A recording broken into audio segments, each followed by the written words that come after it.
हम सपनमा के अली बैरागी बाबा अरे सुंदर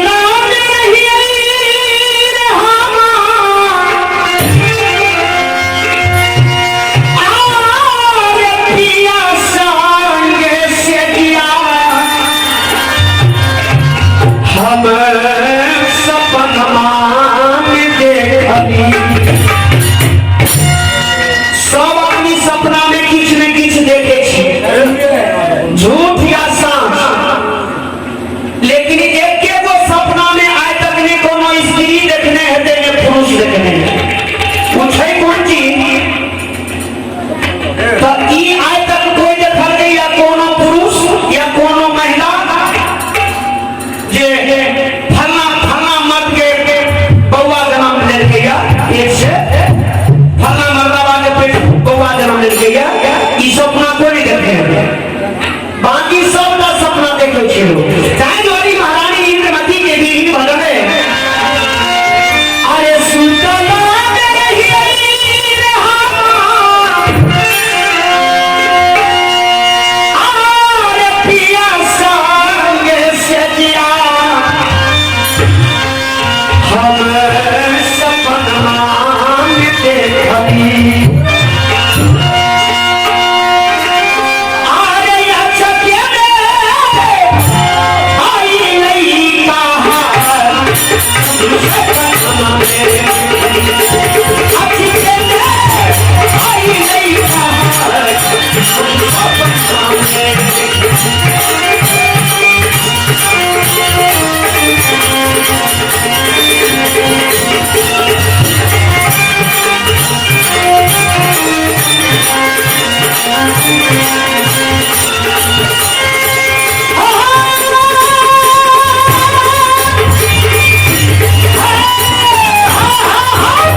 Yeah.